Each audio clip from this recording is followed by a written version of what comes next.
Welcome back. This is Lew. Endtimes Message. That's the name of this one. Well, there's a lot of things we could bring up, but on the internet, there's a lot of teachers rising up. They're heaped up. They're appearing all over the place, and they've got the same, lies. They're actually teaching people that if they listen to people who are obedient and obeying commandments, that they're the heretics. But I'm going to show you some scriptures here, just a few, that'll prove them wrong. There's many, many more. This is the End Times Message. And it's happy. And at the same time, it's exposing errors. And it's not condemning anyone. It's just hopefully waking them up if they'll watch this. And they'll say, wait a minute, the rapture, the first to be taken out are the weeds. Not the obedient ones. The obedient ones are left behind. And the movies and everything are teaching people the opposite. Don't be deceived by the imposter. And the imposter is the adversary, and he's actually has principalities and powers controlling doctrines. The doctrines that he's teaching are demonic doctrines. But the doers of the word, not hearers only, have a message. So don't be deceived by the imposter and his messengers. Here's the message for the end times. Preach the word. The 10 Commandments of Yahuwah, Elohim, not men's traditions. They've heaped up themselves so many centuries of habits that have nothing to do with anything that Yahusha lived by. They don't even know his name. Choose obedience and see the difference. Just try it. Here's what something says in Revelation chapter 22, around verse 14.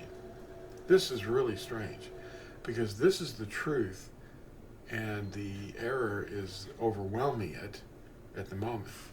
Quote, "Blessed are those doing his commandments, that they may have the right to the tree of life, and to enter the gates of the city." Unquote. Now notice that if you go to a Greek interlinear, English Greek interlinear, it doesn't say anything like what you read in the NIV and the NASB. Those translations are not inspired. They're translations. They're interpretations. And at some point in the last 500 years, someone discovered that it said, "Blessed are those doing his commandments." And that's what doers of the word do. They're doers of the word, and they do the commandments. But in the newer translations are not inspired. They say, "Blessed are those who wash their robes." They who wash their robes. That's not in the Greek, and that's a translation. But how can you get to the truth?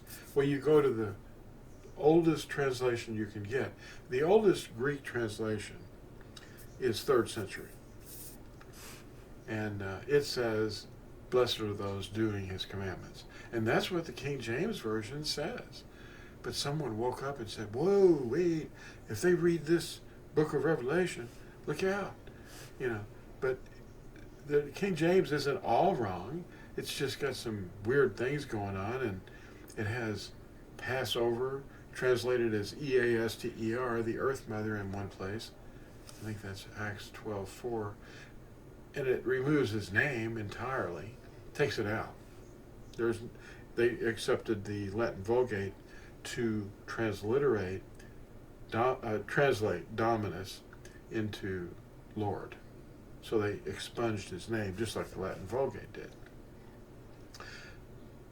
Now that washing their robes, that's not going to help you understand how to obey, is it? Call on Yahusha, and all the others are imposters. People say, "I had a dream and I talked to the J-man, and he told me about this and that, and this stuff's going to happen." Well, what's going to happen is the unrighteous are going to be purged from the earth. first. That's what's going to happen. This is an end-time message. Read Yeshayahu or Isaiah chapter 24, and how it matches Matthew chapter 24. The unrighteous, the disobedient are going to be removed from the earth first, and that's the rapture. You know, the obedient aren't going to be removed. They're going to be standing there watching 10,000 on their right hand frying to death and screaming. Psalm 91 will explain that to you. Because they know his name, they're going to be preserved, and they won't even stub their toe. So if you call on JESUS, you're calling on a fake name that's less than 500 years old. There's no J in Hebrew. There's no J on the planet until the 16th, 17th century. So if you just look that up, you'll say, wait a minute, where'd this come from? Let's look at 2 Peter real quick. 2 Peter chapter 2, verse 2. This is an end-time message. Quote, "But there also came to be false prophets among the people, as also among you there shall be malicious teachers, who shall secretly bring in destructive heresies, and deny Aduni, who bought them, bringing swift destruction on themselves." Now that word Aduni is the word that means master or Lord in Hebrew. But he's referring to Yahusha, not the J-man. J-man is a made-up word. "And many shall follow their destructive ways," ignoring commandments, not living by the truth, "because of whom the way of truth shall be evil spoken of." So people that live by the commandments, they're going to be heretics. And hey, that's happening now. "And shall be evil spoken of." Okay. "And in greed, with fabricated words they just made up, they shall also use you for gain." Unquote. That's 2 Peter chapter 2, verse 2. 2 Timothy chapter 4, verses 1 through 4 say this, quote, "In the sight of Yahuwah and Aduni Yahusha, Mashiach, who shall judge the living and the dead at his appearing and his reign, I earnestly charge you, proclaim the word. Be urgent in season, out of season, correct, warn, appeal, with all patience and teaching. For there shall be a time when they shall not bear sound teaching, but according to their own desires they shall heap up for themselves teachers, tickling the ear, and they shall indeed turn their ears away from the truth, and be turned aside to myths." Unquote. Heaped up and ready to tickle your ears. Perhaps it's important that you test what you've been taught, because the word JESUS is less than 500 years old. And those listening to teachers are being programmed to believe the lie. What's the lie? Because they say you can disobey and just believe. Really? In other words, the commandments are dismissed. You can go now. We just believe. Okay? That's the lie. Was it anything like that in the garden? Oh, did Yahuwah really say, "Guard my commandments, love me, and guard my commandments"? Did Yahusha say that? Yeah. Well, the dragon and his minions are saying, just believe. They know what you want. They are heaped up and ready to tickle your ears. Scripture reveals that all the disobedient inhabitants will suffer and be killed by the unleashed messengers very suddenly. Those are the seraphim. They're waiting now. for Yahuwah to give them the word. And they're going to come and burn the earth like a crematorium suddenly. One of them is going to pour out his bowl on the sun, and the sun will scorch men. There's also a few super volcanoes waiting in the wings. They're ready to go too. Like Yellowstone National Park and many others scattered around the earth. Why? Why are they going to burn the earth? Why are they going to burn the inhabitants?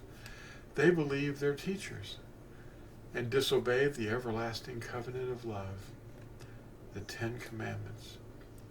If you look at Yashayahu, that's Isaiah 24, and then Matthew chapter 24, you will see it. And you'll say, what? And then read Revelation 22, verse 14. And remember that I mentioned that it does not really say those who wash their robes. It's those who obey the commandments of Elohim. Our teachers are masquerading messengers of light and have guided the whole world into confusion. Yahusha is the truth.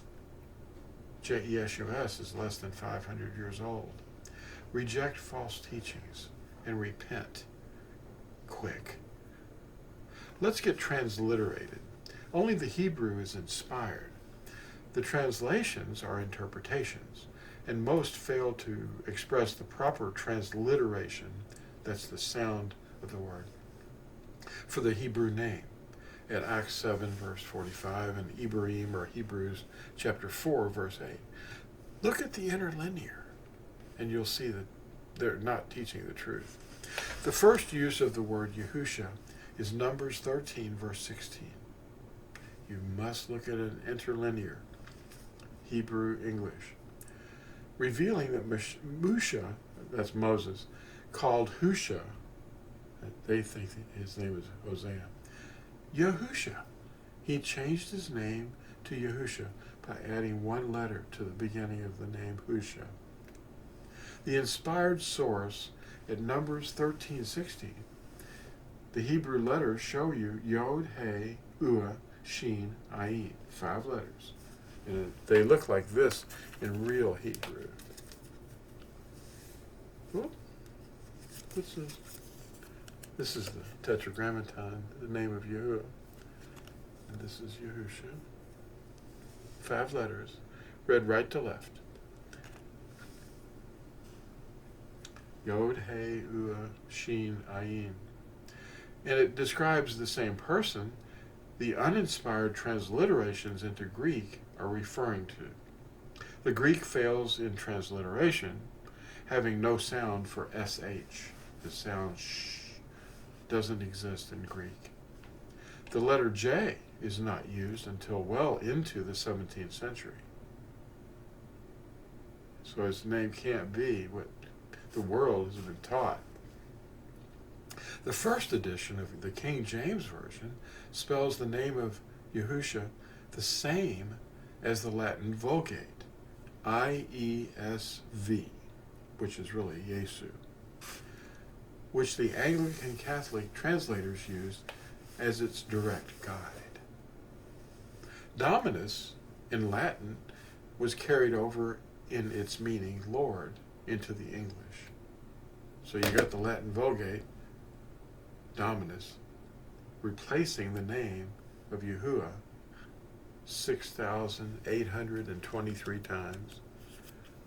They took this name out and put in Dominus. And then the King James translators came along and said, hey, Dominus, that means Lord. Okay, that's what we'll use. Why, it's his name. It's the most used Hebrew word in the inspired text. It's H3068. Look it up. It's Yahuwah. The Hebrew words Baal and Adoni, or Adonai, both mean Lord. And these are used to replace the true name H3068, Yahuwah. Look it up. H1167 is Baal, and H136 is Aduni. Yeshua is H3444, and it's a common Hebrew word meaning deliverance. It's only used as a name once out of 28 times. The rest of the time it's just a common word for salvation. I think it's in Psalm 91, as a matter of fact. The last word. It's only used once as a name at Nehemiah 8, verse 17. Please look at an interlinear. And the returning Yahudim were in the habit of suppressing the prominence of the name while in Babel for 70 years. And coming back and building the walls and rebuilding another temple, they wouldn't pronounce the name. So in the text of Nehemiah, chapter 8, verse 17, they used a diminutive form, Yeshua, which is used a total of once as a name. And this shortened form is not a name, it's a diminutive form to conceal the real name. So J-E-S-U-S does not mean anything in any language, unless you listen to the name in Hebrew and you say, whoa, what's that word? Jesus. A Hebrew speaker would think you were saying the horse. And in other languages, the pig, the earth pig, or some nonsense in Greek or Latin. It's not inspired. Prophets didn't write that word. Translators did. It was invented less than 500 years ago, and it was based on the Latin Vulgate's IESV. Thanks for watching. We'll see you in the next exciting video.